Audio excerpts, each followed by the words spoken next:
bendiga a todo el pueblo de Dios. Es una maravilla estar con ustedes una vez más, declarándoles que el Espíritu Santo de Dios me ha impelado a hacer esta lectura de uno de los libros que escribí hace algunos 25 años atrás. Este libro se titula Profecía y Avivamiento. Es una compilación de consejos sobre el profetismo y el avivamiento en el reino de Dios. Dedicatoria. Deseo con todo mi corazón dedicar este humilde tratado al único y sublime Dios, Jehová Todopoderoso, que me rescató del mundo tenebroso en que vivía hace muchos años. También al Hijo de Dios, Jesucristo, quien me ama tanto y que aún no termino de comprender su maravilloso amor. El Espíritu Santo, quien en los momentos más difíciles siempre está a mi lado, sin importar quién me abandone, y sobre todo por los secretos de Dios para escribir algo que ayude a los ministros que todavía existen y que tienen hambre de esparcir el avivamiento sobre sus regiones particulares que pertenecen a Jesús más que todo. Se lo dedico a la compañera de mi vida, la sierva de Dios, la primera dama de Misión Divina Central, Juanita R. Izaguirre, a mis hijos Isaac, Adriel, a mi nuera Wendy y también Mayra, nuestros nietos Isaac Jr., el oso, y Adrielillo, el león, también a Cristian y a Caleb, quienes son escogidos por Dios para llevar la obra adelante. También dedico con toda mi alma para la Iglesia Misión Divina Central de Brownsville, Texas, en Estados Unidos, y a la Asociación Misión Divina en el mundo. Atentamente, apóstol del avivamiento, Dr. Genovevo Izaguirre. Quiero hacer algunos reconocimientos, mis hermanos. Es importante.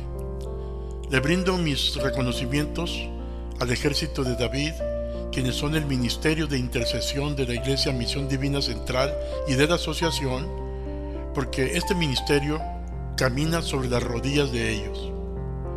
Mi reconocimiento también al licenciado Carlos Hernán Vega Gutiérrez por la revisión que le hizo a este corto escrito que Dios me indicó que escribiera para que algún ministro sea ayudado por algún consejo de nuestra experiencia en los moveres proféticos y de avivamiento.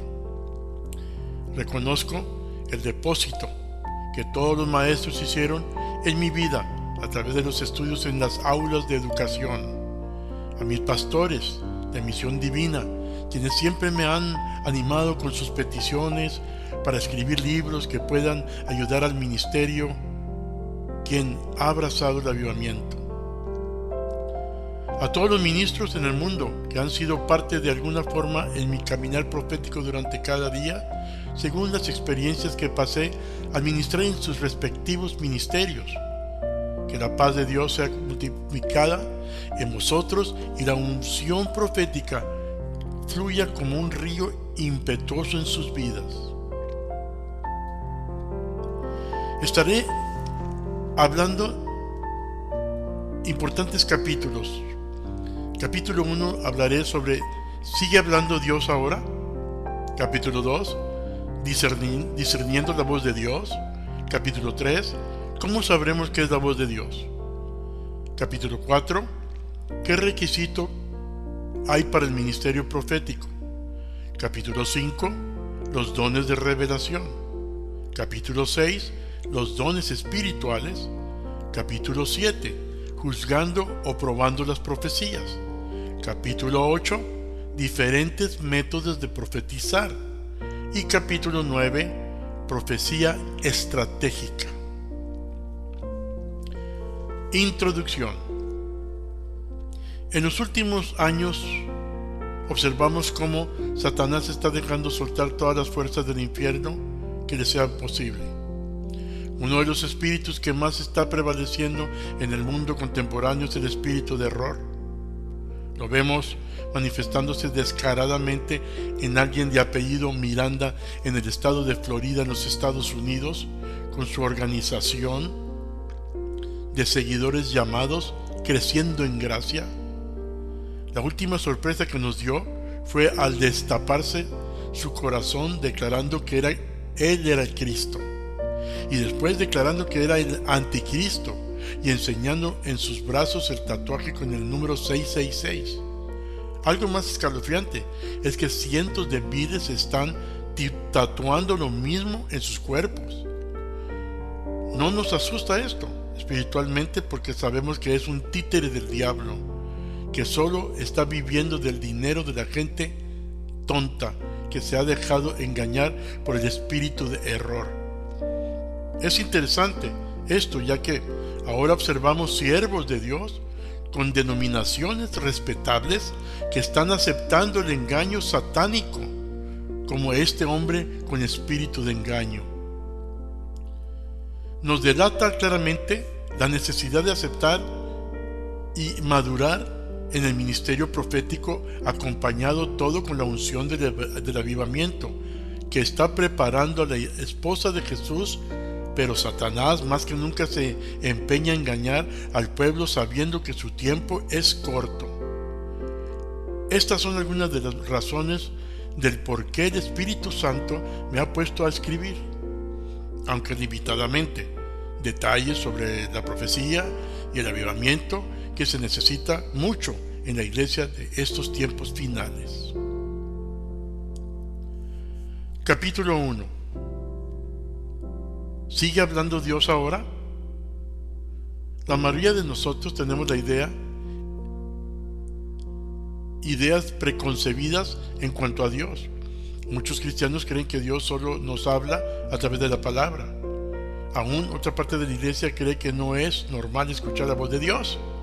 Otros creen que tienes que ser un super santo para poder atravesar el velo santo de Dios y oír su voz. Todas estas ideas preconcebidas son precisamente eso, ideas extrañas que no reflejan la realidad de Dios. Nuestro Dios es un Dios comunicativo y siempre ha deseado comunicarse con su creación. En realidad, nos ha creado con oídos especiales para escuchar su voz, según nos lo declara Proverbios 20, versículo 12. Debe de ser normal para nosotros oír su voz a diario.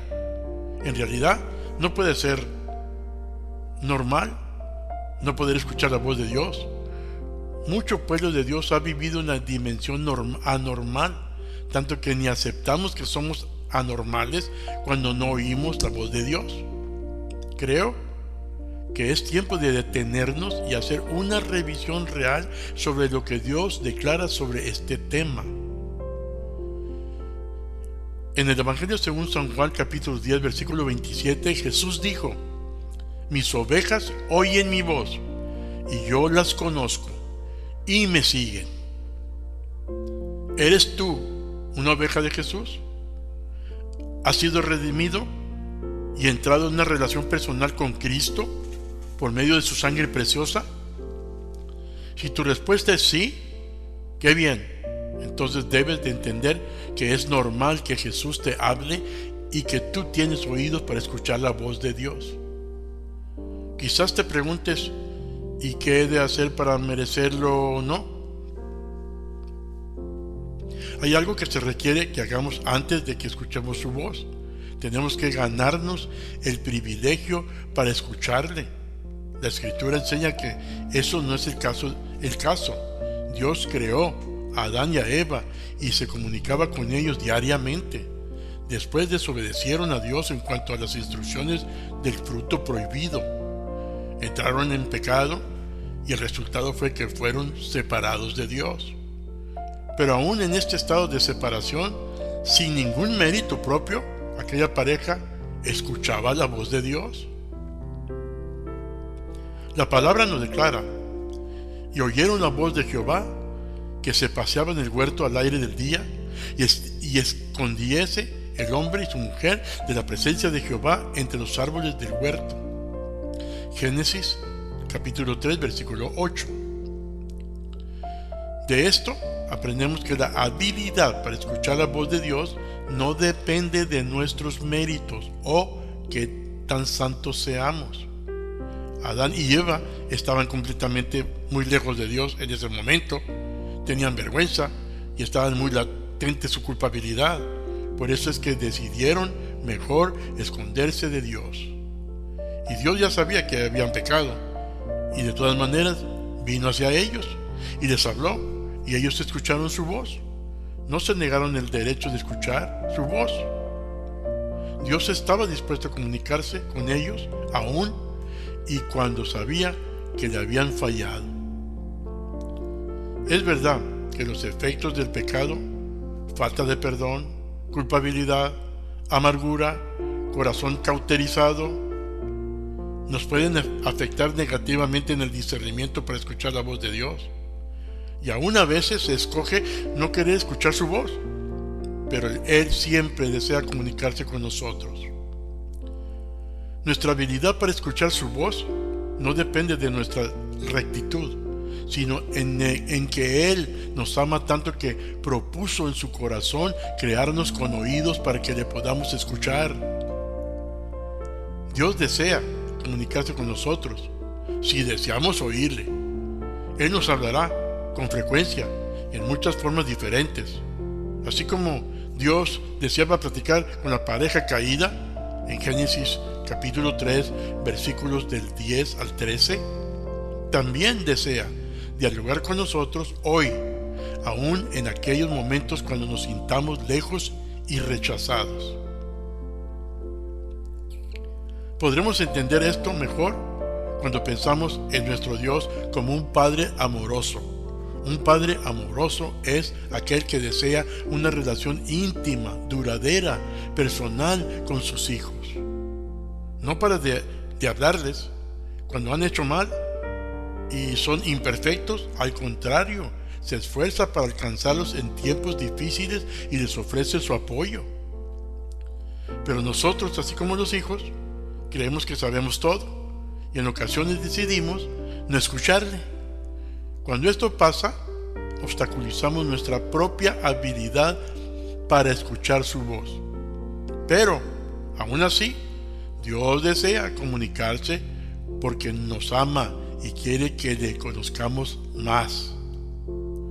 La Biblia, Antiguo y Nuevo Testamento, hermanos, está llena de ejemplos que hablan del deseo de Dios de hablarnos, seamos rectos o no. He aquí algunos casos donde Dios les habló a sus hijos, o le habló a algunos de sus hijos, o a alguien más, a Adán y a Eva, en Génesis capítulo 2, versículos 16, 3, 8, 10, 13 y 17, a Caín, Génesis 4, 6, 7, 9 al 12 y el 15, Enoc, Génesis 5, 24, a Noé, Génesis 6, 13, 7, 1 y 8, 15 al 17, Abraham, Génesis 21, versículo 1, 4 y 7, capítulo 13 y versículo 14, capítulo 15, versículo 1 al 9, Agar, Génesis capítulo 16, versículos 7 al 13, capítulo 21, versículos 7, 17 y 18, a Rebeca, Génesis 25, 23, a Isaac, Génesis 24, 2 y versículo 24, Jacob, Génesis 28, versículo 13, Moisés, Éxodo, capítulo 3, versículo 14, a David, 1 Samuel, capítulo 23, versículo 2, a José, Mateo, capítulo 1, 20 y 21, a Pedro, Hechos 10, capítulo 3 y 13, Pablo, Hechos, capítulo 9, versículos 3, 4, capítulo 27 y versículos 23 y 24, y Juan, Apocalipsis, capítulo 1, versículo 10. Estos son solo algunos ejemplos que es interesante leerlos y meditar en ello para ver qué es lo que Dios te habla a través de estas palabras. Hay muchas formas de cómo Dios nos habla. Él está constantemente comunicándose con nosotros. Perseverantemente está hablando a aquellos hijos suyos que piensan que nunca les habla o que creen que no saben cómo escuchar la voz de Dios. He aquí, mis hermanos, algunas maneras de cómo nos habla. Primero que todo, la Biblia. La forma más común sabemos que es la Biblia. Esta es su palabra y constantemente nos está hablando a través de ella. La Biblia está completa y es el logos de Dios o la voz literal de Dios. Aceptamos la Biblia como autoridad